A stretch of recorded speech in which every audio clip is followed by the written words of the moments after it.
భారత్ మాతాకి. నాకు తెలుసు మీరు దేనికోసం ఎదురు చూస్తున్నారో. మీకు మీ నాయకుడికి మధ్య ఎక్కువసేపు ఉండను, క్లుప్తంగా ముగిస్తాను.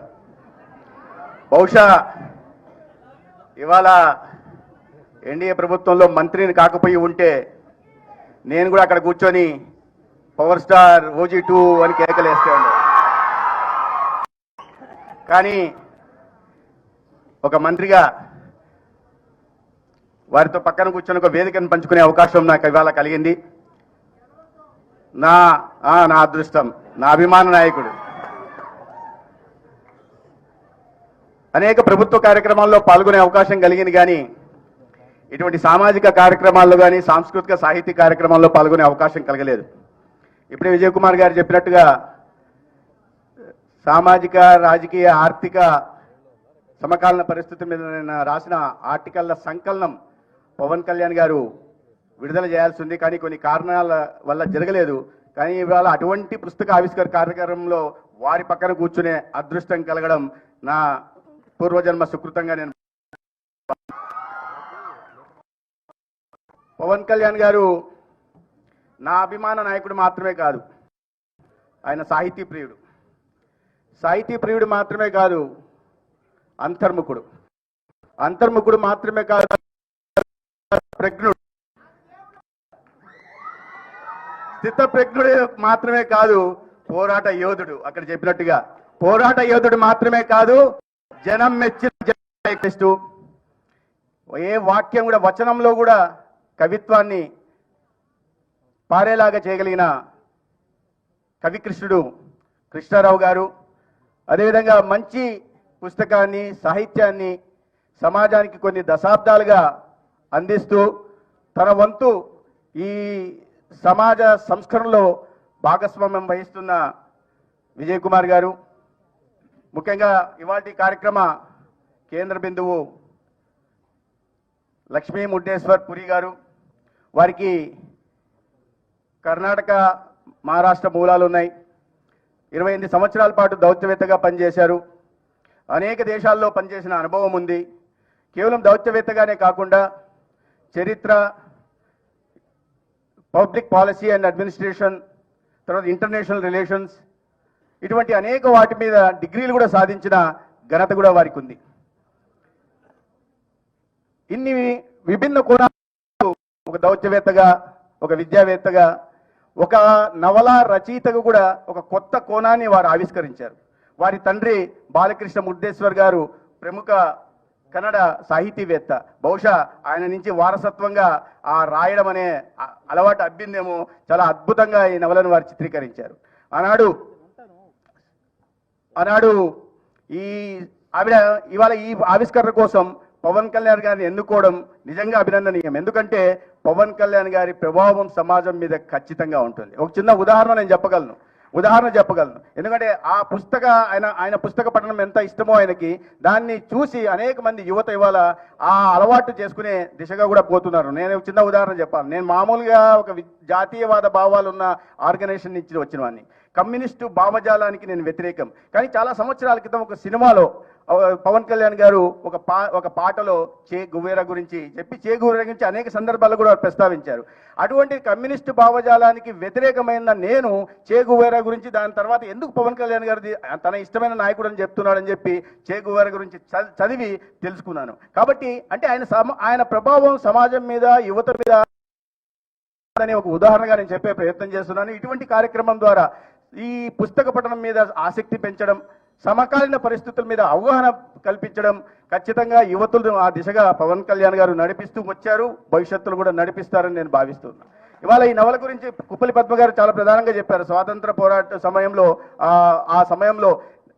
ఈ సమాజంలో మహిళలు ఎదుర్కొంటున్న ఇబ్బందులు కానీ, వారి ఆదర్శ భావాలు, ఆధిక భావాలు, స్వేచ్ఛ, సమానత్వం, స్వాతంత్రానికి ఉన్న పరిమితులు, అదే సమయంలో అనేక మంది సామాజిక సంఘ సంస్కర్తలు వీటి మీద చూపిన ప్రభావం గురించి వారు దీంట్లో ప్రధానంగా ప్రస్తావించారు. అదే సందర్భంలో మహారాష్ట్ర, ఉత్తరప్రదేశ్కి సంబంధించిన అనేక స్వాతంత్ర పోరాట ఘట్టాలను కూడా వీటిలో వారు ఆవిష్కరించడం జరిగింది.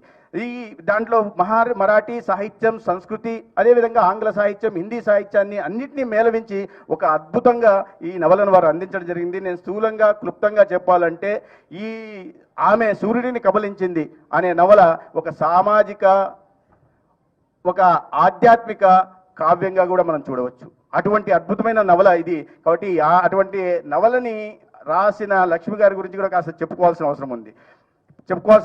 ఎందుకంటే ఇష్టపడి ఆవిడ రాసిన నవలని ఇష్టపడి తన ఆవిష్కరించడానికి సిద్ధపడిన పవన్ కళ్యాణ్ గారు ఆవిడ దాన్ని ఎందుకు అంతగా ఇష్టపడ్డారనే విషయాన్ని కూడా మనం వినాలి. కాబట్టి 4 మాటలు వారి గురించి చెప్పే ప్రయత్నం చేశాను.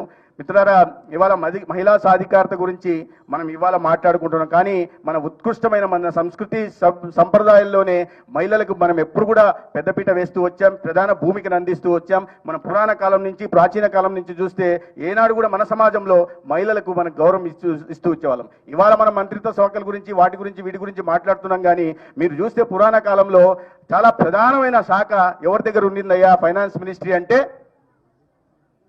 లక్ష్మీదేవి దగ్గర ఉండేది.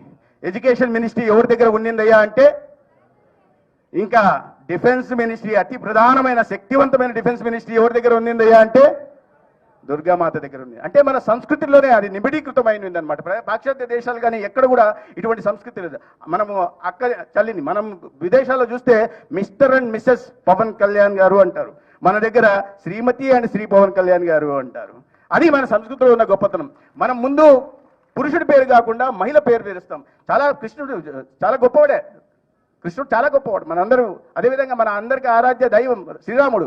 కానీ చెప్పాల్సి వస్తే రాముడు సీతానో లేదా కృష్ణ రాధా అని ఏనాడు అనం. మనం అనేది ఏంటంటే సీతారాముడు అంటాం, రాధా అంటే మహిళకు మనం ఇస్తున్న గౌరవం అటువంటిది. అది మన సంస్కృతిలో ఉంది. కాబట్టి యువత వీటి పట్ల అవగాహన కలిగించాల్సి ఉంది.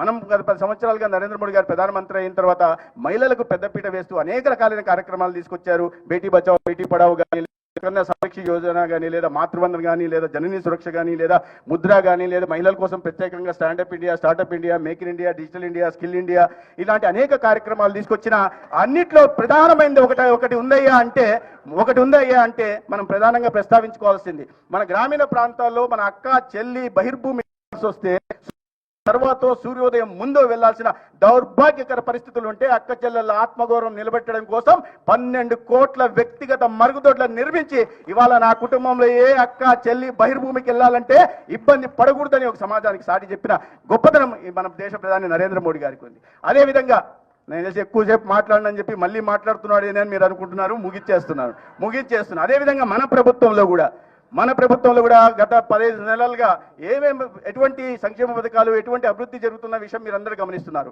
దీంట్లో ప్రధానంగా ఇవాళ మనం మహిళా సాధికారత గురించి, మహిళా ఆర్థిక స్వాతంత్రం గురించి మాట్లాడుతున్నాం. ప్రధానంగా మనం ప్రస్తావించుకోవాల్సింది ఏందయ్యా అంటే గౌరవ ముఖ్యమంత్రి చంద్రబాబు నాయుడు గారి నాయకత్వంలో, అదేవిధంగా ఉప ముఖ్యమంత్రి పవన్ కళ్యాణ్ గారి నాయకత్వంలో ఇటీవల వచ్చిన స్త్రీ శక్తి గురించి మనం ప్రధానంగా అనేక మంది ఇవాళ నాకు పేషెంట్లు చెప్తుంటారు, గతంలో రెఫర్ చేస్తే జీజీహెచ్కి వెళ్ళాలంటే కష్టము, ఇప్పుడు ఫ్రీగా ఉంది కాబట్టి వెళ్ళొస్తున్నామని.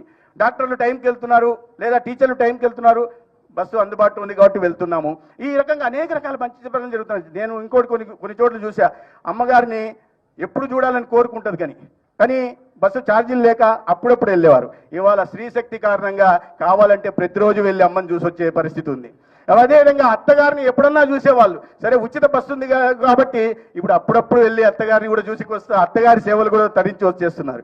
గతంలో ఆడపడుచుతో కానీ తోడికోడలతో కానీ చాలా మంది వీరనారీమణులు ఉన్నారు ఇక్కడ. ఆడపడుచుతో తోడికోడలతో గొడవపడాలంటే ఫోన్లో పడాల్సిన పరిస్థితి వచ్చేది. ఇప్పుడు బస్సు ఎక్కి వెళ్ళి గొడవపడి మళ్ళీ ఇంటికి వచ్చే అవకాశం ఉంది. ఇవాళ మీకు ఇంకా సౌలభ్యం ఏందయ్యా వచ్చిందంటే మార్నింగ్ మెరుపు కలరు మనం విజయవాడలో చూసుకోవచ్చు, మధ్యాహ్నం మేఘ సందేశం వెళ్ళి జగ్గయ్యపేటలో చూసుకోవచ్చు, సాయంత్రం మళ్ళా కావాలంటే గుంటూరులో అక్క వాళ్ళ ఇంటికి వెళ్ళి కార్తీక దీపం సీరియల్ కూడా చూసుకొని రావచ్చు. అటువంటి సౌకర్యం ఇవాళ మహిళ, నేను నవ్వులాటకి చెప్పట్లేదు, నవ్వించడానికి చెప్పట్లేదు. ఇటువంటి ఆర్థిక స్వాతంత్రం మహిళలకు ఇవ్వాలనే ఒక అద్భుతమైన ఆలోచన ఇవాళ ఈ రాష్ట్రంలో నాయకత్వానికి ఉంది.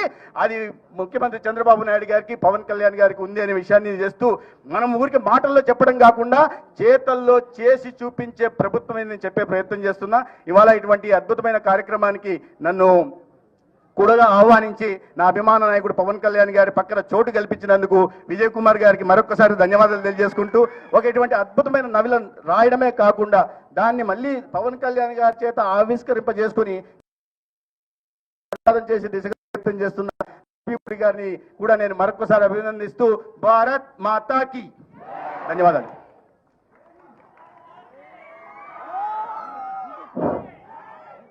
సత్య గురువుకి తగ్గ